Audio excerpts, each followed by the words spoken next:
All right. Yeah, this is that interview that come up in a documentary, and there it says it's 1 week later after Freddie Mercury died. Which I didn't know that watching a documentary, but yeah, it looked like a good kind of in-depth, very personal interview for both of them. So yeah, let's go. 1 week later, Brian May and Roger Taylor interview. Let's go.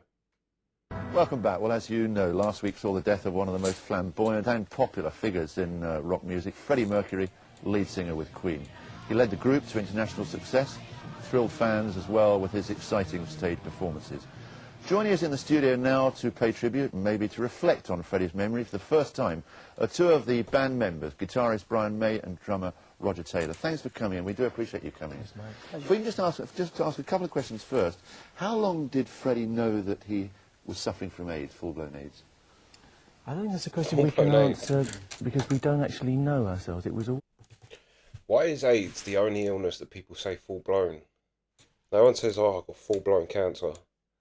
Or I suppose because you have HIV, which is kind of the lighter AIDS, isn't it?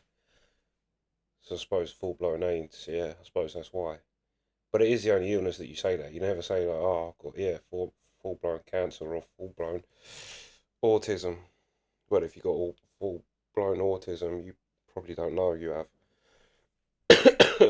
But let's go. It's a very private thing with him.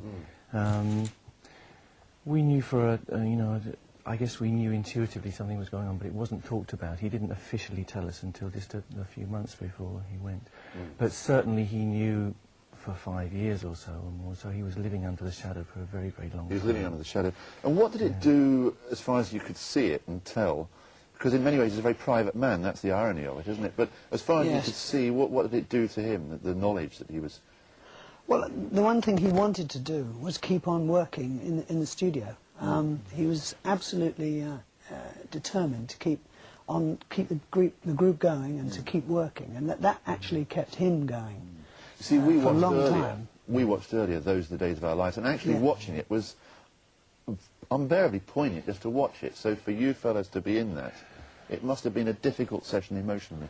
It's incredibly difficult. Yes, it was hard. It was really, but we were sort of trying to support him through it, and he was incredibly brave at that time. Obviously, he knew, you know, and we all knew at that time. But you know, the best thing is just to get on with life and to do it, and he did that. And I think he carried on very bravely, actually. Now, one of the principal reasons you're here, and we're grateful for you coming in, the commentators have all had their say, haven't they? Everybody's become instant experts on the life and past of Freddie Mercury, be they in the papers or be they on television. The commentators. Where did they go wrong and where did they go right in their assessments? You first. Well, I mean, it's been quite distressing to read some of the reports in the press. One thing is that obviously nobody really knew him, but a lot of people sort of made out that they did. Also the fact that, I mean, he was a very private guy, but they got nearly all their facts wrong, and that they missed out the point of what he was actually like in private, which was actually a very shy, gentle, kind person. He wasn't the kind of persona that he put over on stage because, you know, he was an entertainer. And it makes his friends, I know the people who looked after him right to the end, I mean, they all get very angry when they see the way that he's represented in the English press, especially the tabloid press.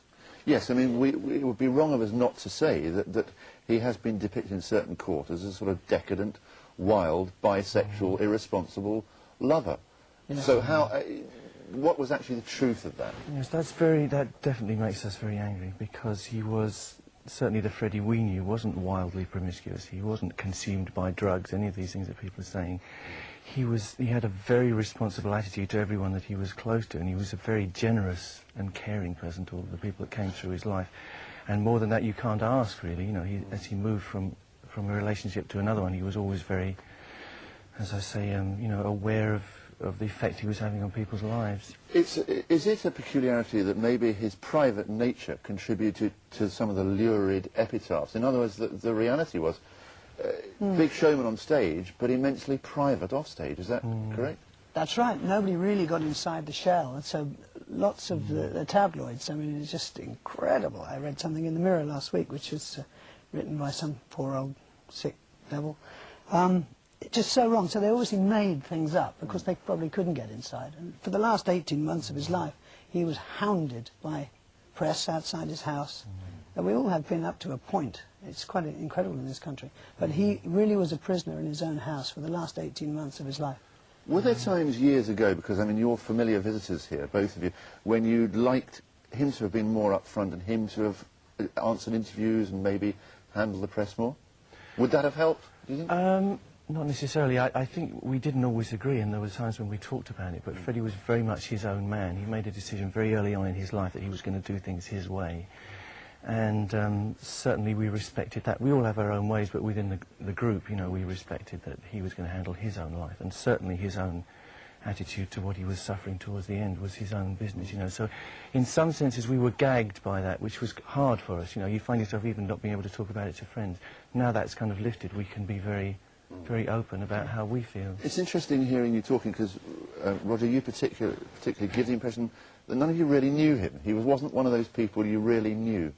I think, I mean, we were very close as a group. I mean, always for 22 years. I think, but it's even we didn't really know a lot of things about Freddie because he was quite a mystery. But I tell you, we do feel absolutely bound to stick up for him because he can't stick up for himself anymore. So you know. That's right. There's no curb on people being able to say things about people once they've died. So there's very little curb on what they can do when they're alive in this country.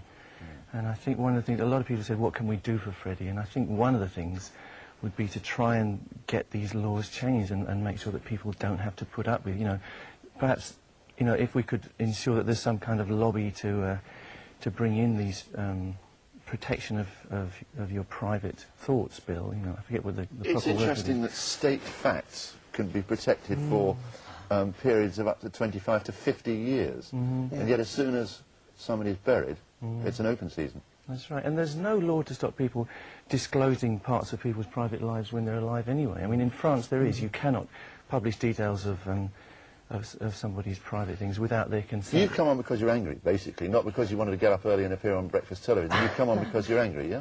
That's the main fuel, yeah? Because we're angry. We also want to explain, really, what we feel that we can do now with sort of Freddie's legacy in a way, you know.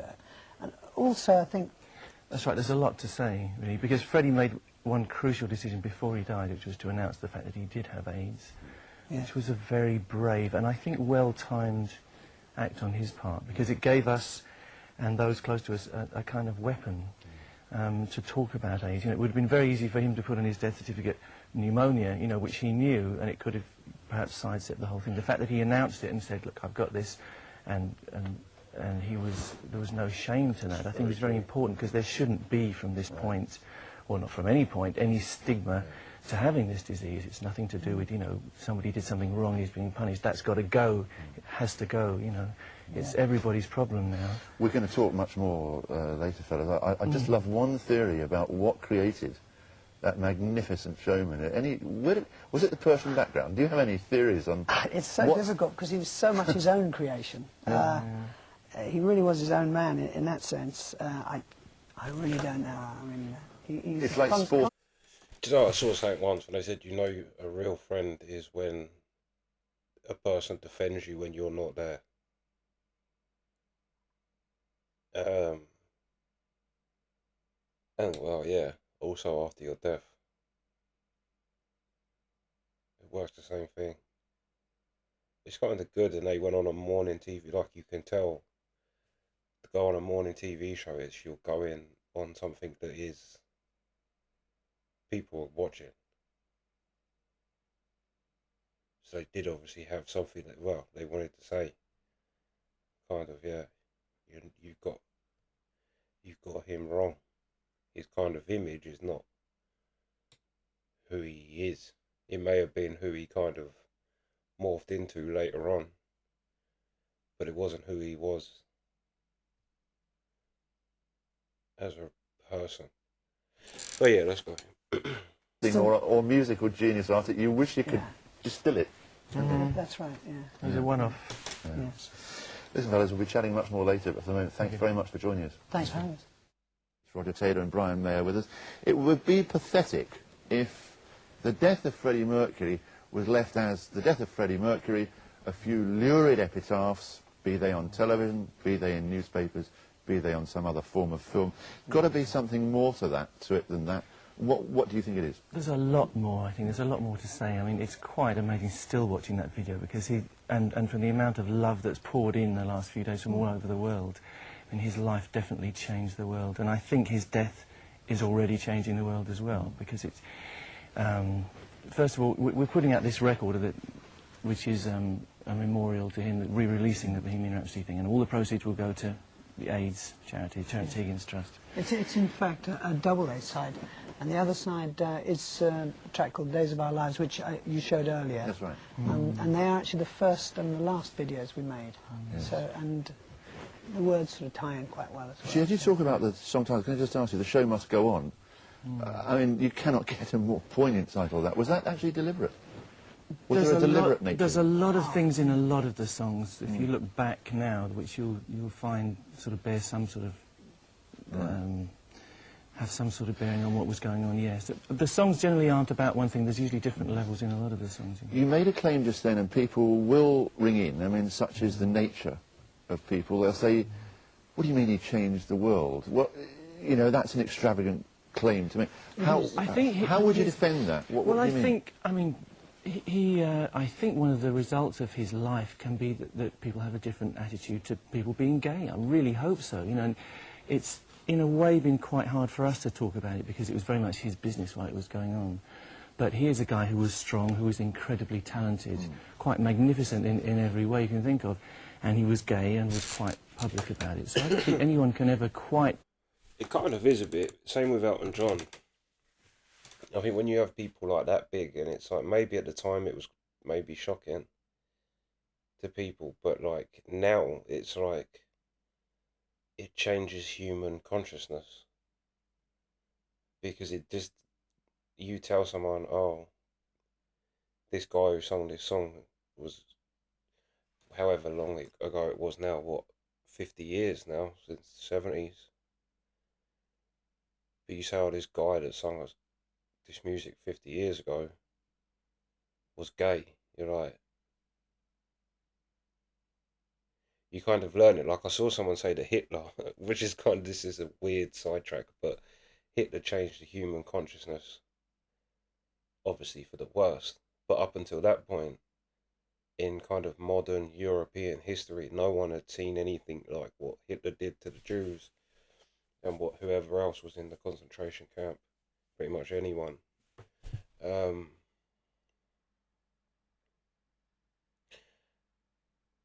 you learn about, like at the time it would have been so shocking because people couldn't even dream of it. But now you learn it as a kid in your school book, like, and I think it's kind of right. Maybe not as quite as explosive as an explosive of a change. Oh, hold on.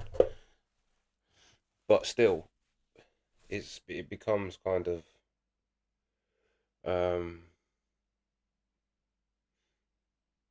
less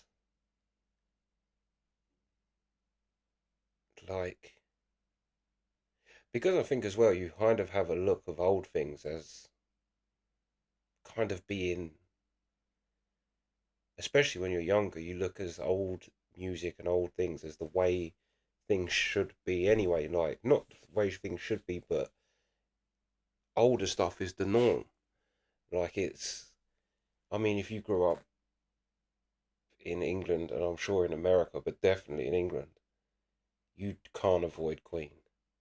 It's like they're just there, and you're just aware of them as much as you're aware of, I don't know, Winnie the Pooh or Postman Pat, depending on the generation you're there. But they're just part of, yeah, well, England. So you just grow up knowing it, and to find out that, yeah, he's gay, it's like, oh. You find out at such a young age. You find out at an age where you don't even really know what it is. But it's kind of not, you go, I don't care, like, I don't really get that anyway. Like, but then when you get older, you already, it's kind of hard to explain. It's hard to explain, but they're kind of right.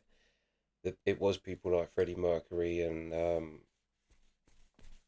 Elton John and who's the fella from Judas Priest? Was it him who turned out to be gay? Or was it Iron Maiden? One of them.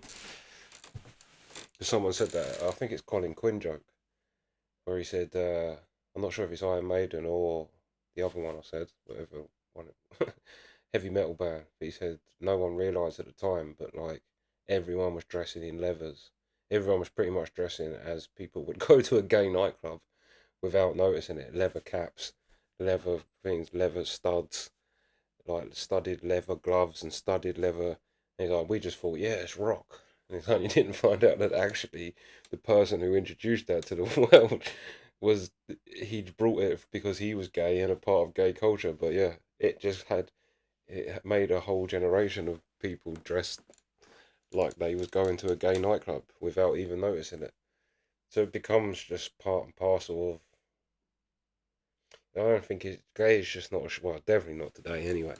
Gay is not as shocking, especially as far as things have gone today. I mean, it's like, put aside gay, bisexuals, lesbians, transgenders. I saw a video where someone's a wolf and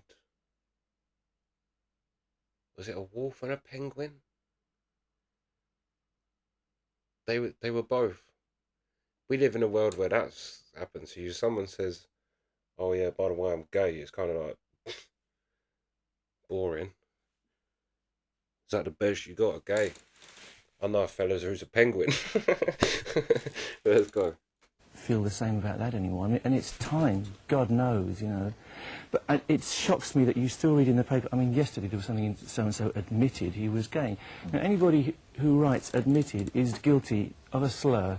Yeah, true. You know, and there's no true, reason on kind earth of, why anyone should be allowed to get away with that now. So we certainly feel able to sort of throw ourselves behind that now, you know. So it's going to be heteros for gay or whatever it is, you know. I don't know what it's going to be. As well, you think, as a band, everybody who is connected with him, that at least this is the chance for something positive to come out of it. So much positive can come out of it. You can do so much. That's exactly what Freddie wanted in his, especially in his last sort of period. He felt that by making the announcement, he could turn something positive, you know, out of this sort of awful thing that was happening, and we intend to carry that through, and we're thinking of doing something next year, some kind of event, you know, probably in his name, that will be something positive and will raise a lot of money, we hope. Because it's almost inconceivable, really, thinking of Queen performing without him as the lead vocalist. Well, yes, it's pretty inconceivable, actually, yeah. So, What will happen to you? We haven't really decided. We haven't really, I mean, we've been quite knocked over by it, as you can imagine, and we haven't really got over the first stages of grieving, I don't think, yet. No. And we've decided we would shelve all this business of what do we do. First of all, we deal with the situation as it is. And Freddie has given us such a magnificent kind of platform. I mean, we can certainly make money for the AIDS business, you know, with no problem at all. And we can also raise awareness of it, which is definitely happening already. I know you were saying to me about the record company, everyone has foregone a profit on this. Yes, All the money goes. Donating all of their side as well, so every penny is going towards the Terence Higgins Trust. Did you ever get a chance to discuss with him at all that you might do this sort of thing afterwards, or was it something that was perhaps quietly accepted? It was quietly accepted, I think, really. You know, we really tried to keep him company and just, you know, ease his sort of later period, you know. As Paul Daniels is listening here, were you a fan of Queen and of Freddie Mercury? Well, no, because I wasn't a fan of any music. I just did put my head down, I should imagine, like you did, into music. I put my head down into magic, and all this music business sort of went on at a different level. I'm not the fan, I just like music. What we can talk about, and it's difficult for you to sit here in this discussion, I know that, but no, what we are I talking find this really interesting because I only see the public the publicity side of it. You know, I am the public when it comes to the music industry. And the Freddie Mercury bit, as I was discussing to a gentleman outside from EMI, I think, I said that he will defeat the press, ultimately, that do the bad reporting. That will be gone by next week or so. And then some psychic will get in touch with Freddie Mercury and all that rubbish will start again. And you get that nonsense. But you cannot defeat the quality of that video. Nor his fans. I mean, that's the thing. And nor his fans, who hopefully would stop buying the newspapers that printed the rubbish. But where I thought, you know, that we can all think about what makes somebody who's different artistically. I mean, we've discussed the homosexuality, we've discussed it, but I'm still fascinated by where Freddie Mercury came from, because as we were saying earlier, he's a one-off artist. Nobody knows. Yeah, but I don't think you can say, well, that was created because he was a homosexual. I think that was just Freddie. No, I think that's just Freddie Mercury, who had an awareness of who he was, where he was at. There's plenty of homosexual sounds weird. Plenty of gays. But it doesn't mean they've all got that ability. That is kind of, no. People are, especially with songwriting, there's songwriters that are successful songwriters, which I don't think have the gift of songwriting that some people do have. That just have that ability to just have ability with melody. John Lennon's one, like, he just had that ability. It just seems effortless. Freddie Mercury's one. Chris Cornell. See, whereas I'd say Bob Dylan was a different type of songwriter. He's not quite that type of songwriter. There is different types, but like just that kind of melody and chord structure, and also that ability to have dramatic chord structures and chord structures that kind of move you in themselves despite anything else. But yeah, let's go. And he created his own image, as these guys said earlier in the morning. You know, he was his own man, and he knew where he wanted to go. Yes, he had a tremendous force of personality, and which left a tremendous mark on everybody around him, you know, especially us, obviously. You were talking about the difference as well between him on stage and at home. That is an interesting part of people who are very often in the public eye and in the music business, isn't it? That you can be a great showman when you're out there, so live when you're on stage at one level, and then walk away from it entirely. It's a healthy balance to keep, I think. You know, it's a good stage, as Paul would agree, it's a good place to be someone else and work off all the things that you need to do. And you can go away and be private. I say it, I think he's a bit like Michael Jackson. Showman, perfectionist, and private. That's right. Yes, very private. I'm a perfectionist as well. Yes, very dedicated. And You've got to be that. If you're not that, if you're not that, you're nothing. You're just another one. I know when you're talking about being off the stage, you're normal. I always used to say, well, if I was any different, my mother would slap my legs. and you've got to have that. You've got to have that common sense balance that says, hey, I'm just a guy. I can do tricks. Freddie could sing. But the sad thing that seemed to him was that he didn't have one single person in his life who made him very, very happy. Well, that hasn't really been reported, you know. I mean, he didn't in fact die alone. He died with a very stable and loving relationship, which people don't see fit to report, you know. They still harp on about...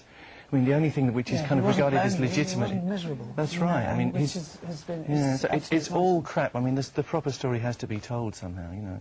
But, you know, the papers were full of various things which seemed scarce... Thing is, as well, Paul Daniels is kind of right as well with saying the truth always comes out, whether it's good or bad. And they say, what's the saying? A lie gets halfway around the world before the truth gets a chance. Before the truth has time to put its boots on. But eventually, the truth is the truth is the truth. And it's, the initial thing of, especially in the media, like it's kind of, but then I suppose this was at a different time. Now people don't have the same, like this would have been a time where like people read, because it still is, there is still people that read a newspaper and believe every word they say. I just think it's a lot less than it was at that point, and then before that, especially nowadays, people just don't, since the internet where you can read a news article and then watch something online that tells you why that news article is absolute drivel. And it kind of, if you're smart enough to realise it, it makes you take the media with a pinch of salt, no matter what it says. But anyway, yeah, that's good. Irrelevant, you know, about the funeral and everything. But nobody said there were actually, in fact, 3 guys who were very caring, who were with him to the end. You know, nobody mentions that sort of stuff. And that'll be a great comfort to fans who know that he did have that's that right, sort a of totally care. stable relationship, yes. Yes. I mean, this is contrary to what everybody knows, you know, and it's not for us to, I mean, it's still a private matter, you know, it's not for us to go on about that. Absolutely. But just, it's nice for people to know, perhaps, that don't believe any of it, folks, you know. Yeah, it's really not true. It's None also, of it is true. we felt it's very irresponsible of some of the newspapers to call AIDS a fashionable disease, because it's not fashionable. It's horrific. It's terrible. It's not fashionable because it's with Can we us. talk a little more about AIDS? I think, because I think, I know that people at last have been saying this, but let's say it also, you know, this is not something which is just affecting people who are promiscuous, or people that are gay, or people that are this or that, drug users. It's everywhere now, you know, and it's totally irresponsible to suggest that we're kind of safe, because if we're none of these things, you know, our children are going to be incredibly at risk. At the moment, women are incredibly at risk because it's so easily transmittable heterosexually to women. So we've got to be incredibly careful from this moment, you know, and anyone who suggests that it's someplace else and we're still okay, folks, is committing a terrible crime against the rest of us. Absolutely, and that in a way should be the verbal epitaph, shouldn't it, to Freddie Mercury. Listen, Brian, Roger, we do appreciate you coming in. Thanks Talking for and putting having at us. least some of the records Thank you. straight. We hope There's a lot more to come. I know there's a lot more. Maybe you'll come in again if you can bear another early morning start. Yeah. Musicians hate early morning start. Paul, as ever, a welcome guest. Thank you very much. And can I equally say that I'm not giving any of the royal family magic lessons, which I read in the paper this week. Thank you. So it's setting the record But now they've straight. seen that, they might demand it. So maybe. And good luck with the video, Paul. Daniel's you. magic show, the very best highlights of Highlights, yes. many highlights. years. Thanks for joining us. That is a kind of awkward thing for Paul Daniels to be in when you got 2 people who lost a friend of theirs a week ago, and they're coming on to defend him, and he's kind of sat there like, wow. But I think he kind of handled it quite well. But it is an odd thing, and it is, yeah, maybe it was him, and kind of him announcing he had AIDS, dying the next day of AIDS. I mean, that's very, like, because to announce it the day after, the world is still talking about it. They say 3 days in it before the world will go on to something else, some other story. Roughly 3 days and something else. Someone will do something else and the world will move on. But, yeah.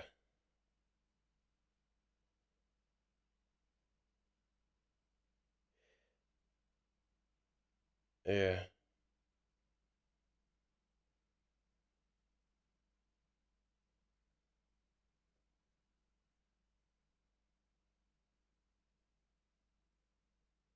It's kind of weird. Like, I was just thinking, like, it's kind of weird that had he been around today, he'd probably still be alive. Because I don't think AIDS is quite the death sentence that it was at that point. I mean, it really was completely new, and no one knew really what it was. Although I know it's still very dangerous now, but it's just, yeah, I'm sure it's not quite the death sentence it once was. And maybe it was people like him to bring awareness to it, because especially at that time, the gay scene was a very underground. I mean, I wasn't alive then, but I know that even though maybe in the music world and in the famous world, there might have been a lot of it going on amongst the regular folk, it definitely wasn't as well, definitely wasn't as accepted as today. Today it's kind of just, you are better off to say you're gay today in society. Right. Yeah. And you think it is kind of crazy that just that if he just was born in a different time, just a few years later, not that long later, he'd probably still be alive. And then you kind of think, do these things? This is when you start getting into the God conversation. And do you think it's a sacrificial lamb, and to highlight something, like I say, because yeah, the gay scene would have been very underground, not in the public eye like that.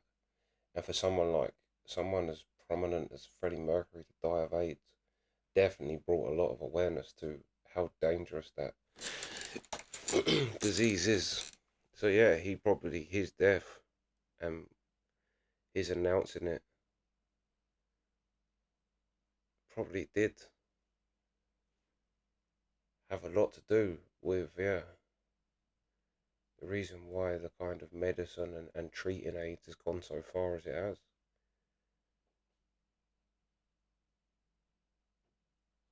But anyway, yeah, that's the reaction. Sweet.